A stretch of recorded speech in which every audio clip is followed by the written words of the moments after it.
Summer 1943, southern England. Across the Channel, German fighter pilots were still defending occupied France with some of the Luftwaffe's most experienced units. Messerschmitt Bf-109s and Focke-Wulf Fw-190s waited beyond the French coast, where RAF fighters had to cross miles of hostile airspace before they could even begin fighting. Yet one British wing commander kept coming back. His name was James Edgar Johnnie Johnson, and by the end of the war the Royal Air Force would credit him with 34 individual victories against enemy aircraft, making him the RAF's highest-scoring pilot against the Luftwaffe. Johnson was not a reckless fighter pilot. His aggression came from something more dangerous: discipline. He believed in entering combat with height, position, and surprise, firing accurately, and refusing to waste an advantage once he had gained it. During his wartime career, he flew 700 operational sorties and engaged enemy aircraft on 57 occasions. The remarkable part was not simply how many aircraft he destroyed. It was how long he survived while repeatedly leading formations into the airspace where German fighters were waiting for them. That career had nearly been stopped before it properly began. Johnson entered the RAF Volunteer Reserve before the war, but an old rugby injury had left him with a badly healed collarbone and persistent trouble in his shoulder. In 1940, while Fighter Command was preparing for the struggle that became the Battle of Britain, the injury became serious enough to interfere with flying. Surgery and recovery limited his participation during the decisive fighting of that period. By December, he was back with 616 Squadron and ready to begin the combat career that would eventually make him famous. For many fighter pilots, missing most of the Battle of Britain would have meant missing the moment that defined their generation. Johnson's war developed differently. From 1941, Fighter Command increasingly carried the fight across the Channel, sending Spitfires over northern France on offensive operations intended to challenge the Luftwaffe closer to its own bases. Johnson flew with 616 Squadron and later commanded 610 Squadron, gaining experience as the RAF shifted from defending Britain to seeking German fighters over occupied Europe. His rise was steady rather than spectacular.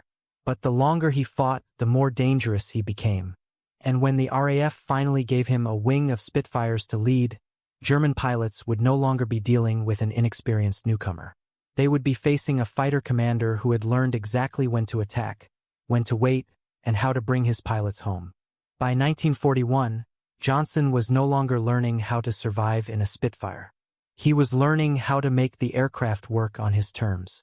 On June 26, he destroyed his first Messerschmitt Bf-109. More victories followed through the summer, and by the end of September his record had earned him the Distinguished Flying Cross and promotion to Flight Commander. The pattern was becoming clear. Johnson rarely depended on spectacular aerobatics. He preferred to arrive with an advantage, close the distance, fire accurately, and break away before the enemy could reverse the situation. That method became even more important as Fighter Command pushed deeper across the Channel. RAF Spitfire units were now flying offensive sweeps and escort missions over France, deliberately entering airspace where German fighters could intercept them. The Focke-Wulf Fw-190 added a formidable new opponent to the fighting. For Johnson, this was no longer a defensive war over English fields. The RAF was crossing into territory where Luftwaffe pilots could meet British formations much closer to their own bases. In July 1942, Johnson took command of 610 Squadron. 1 month later came Operation Jubilee, the Dieppe raid. On August 19, the RAF mounted a major air effort over the French coast while Allied troops fought below. Johnson destroyed an Fw-190, damaged another, and shared in the destruction of a Bf-109. The raid itself ended disastrously on the ground, but for fighter pilots it produced concentrated fighting against the Luftwaffe. RAF museum records show Spitfire squadrons repeatedly flying sweeps and patrols over Dieppe throughout the operation. Johnson's growing reputation now brought something more important than another individual victory: command. In March 1943, he was posted to Kenley to lead a Canadian Spitfire wing. He even wore Canada shoulder flashes in solidarity with the men he commanded. Between April 3 and September 5, his documented claims included 12 Fw-190s destroyed. Another shared, 2 Bf-109s destroyed, and several additional enemy aircraft shared or damaged. He received the Distinguished Service Order in June and a bar to it in September. By then, Johnson had become dangerous in a different way. He was no longer simply hunting German fighters himself. He was learning how to place an entire wing in position to do it. In the spring of 1944, Johnson's war changed again. He was given command of No. 144 Canadian Wing, built around 441, 442 and 443 squadrons and equipped with Spitfire Mark 9s. This was no longer a matter of leading a handful of aircraft on a sweep across the Channel. The wing was being prepared for the air battle that would support the invasion of France, and its job was to help keep the Luftwaffe away from the beaches, the shipping lanes and the growing Allied bridgehead. Before D-Day, those responsibilities were already pushing the Canadians deep into offensive operations. Fighter sweeps, escorts and attacks on enemy airfields forced German units to defend a front that was becoming steadily more difficult to protect. The tactical purpose was simple: weaken the Luftwaffe before the invasion, then deny it the freedom to interfere once Allied troops came ashore. On June 6, 1944, Johnson led 36 Spitfires from 144 Wing over Normandy. The expected mass challenge from German fighters never came. Allied air power was already so dominant over the beaches that the greater immediate danger was often congestion in the sky itself. Canadian official history records that every available aircraft from 441, 442 and 443 squadrons flew 4 sorties that day, providing top cover while bombers, reconnaissance aircraft, naval spotters and fighter bombers crowded the airspace below. The absence of a major Luftwaffe attack was not a sign that the enemy had ceased to exist. It was evidence of what the Allied fighter offensive had achieved. German units could still strike hard in local engagements, but they were increasingly forced to react to Allied operations rather than dictate them. 4 days after the landings, Johnson's wing moved to St. Croix-sur-Mer. The 3 Canadian squadrons became the first Allied Air Force units to operate from French soil since 1940. The move shortened the distance to the battle and changed the rhythm of operations. Spitfires could now take off from Normandy, climb over the front and reach German-held territory within minutes. In early July, 2nd Tactical Air Force reorganized its Canadian Spitfire formations. No. 144 Wing was broken up, and Johnson returned to command No. 127 Wing. By July 31st, he was photographed at Bazenville Landing Ground in Normandy as commander of that wing, leading 3 Canadian Spitfire squadrons from the continent. The contrast with 1940 was complete. Britain was no longer waiting for German aircraft over southern England.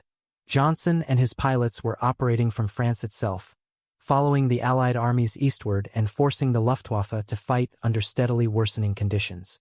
For Johnson, that meant the war was becoming more dangerous in one sense and more decisive in another. The closer the Allied airfields moved to Germany, the less room the Luftwaffe had left to retreat. By July 1944, the Normandy campaign had moved beyond the beaches, and the air war was changing with it. The Spitfire wings of 2nd Tactical Air Force were no longer operating only from bases across the Channel. They were following the armies forward, flying from temporary landing grounds in France and spending more of each day close to the battle. Official Canadian history records that 144 Wing was broken up in mid-July, its squadrons redistributed as the Tactical Air Forces reorganized for the advance. Johnson went on to command 127 Wing, continuing his association with Canadian Spitfire units. This mattered because the Luftwaffe was not simply disappearing. It was becoming increasingly outnumbered and unable to contest Allied air power everywhere. Canadian official history records German fighter reserves being reduced to dangerous levels as losses mounted on several fronts. Yet individual German formations could still appear over a threatened sector, strike at Allied aircraft or ground forces, and punish any formation caught in a poor position. For a wing leader, the problem was therefore no longer simply finding enemy aircraft. It was anticipating where they might appear and placing the Spitfires in the right position before the Germans could exploit an opening. Johnson's combat record demonstrates how effectively he adapted. The RAF credits him with 34 individual victories and identifies him as its highest-scoring pilot against the Luftwaffe. More strikingly, Those victories came across 700 operational sorties and 57 engagements with enemy aircraft. Those numbers reveal something important about his method. Most sorties did not end with an aircraft destroyed. They involved patrols, escorts, sweeps, navigation, weather, and long periods when nothing happened. Johnson's effectiveness came from converting a comparatively small number of genuine combat opportunities into results. It also explains why aggressive does not mean reckless in his case. His aggression was controlled by position, formation discipline, and timing. The Spitfire gave him the performance to exploit an opening, but the decision to attack still depended on understanding the situation first.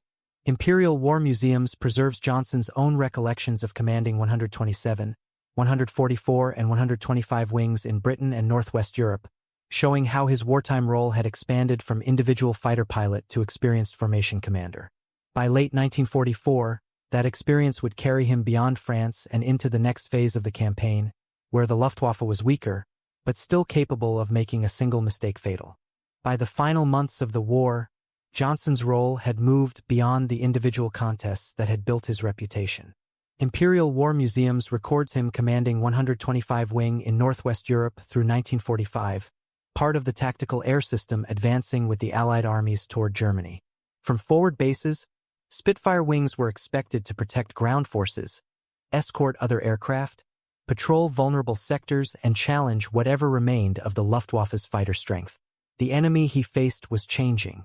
Germany still possessed dangerous pilots and increasingly advanced aircraft, but it no longer possessed the freedom of action it had enjoyed earlier in the war. Fuel shortages, combat losses, disrupted training, and Allied pressure had narrowed the Luftwaffe's choices. Johnson's own IWM oral history even records an encounter with a German jet while serving with 125 Wing at Eindhoven in May 1945. A reminder that technically formidable aircraft could still appear even as Germany's wider air position collapsed. For Johnson, this was the final contrast of his wartime career. He had entered operational service late, after an injured shoulder prevented him from playing a major role in the Battle of Britain. He then spent the next 4 years moving steadily closer to the enemy. First as a squadron pilot, then a flight commander, squadron commander, and finally the leader of entire Spitfire wings operating from continental Europe. IWM records his command of 127, 144, and 125 wings between 1943 and 1945.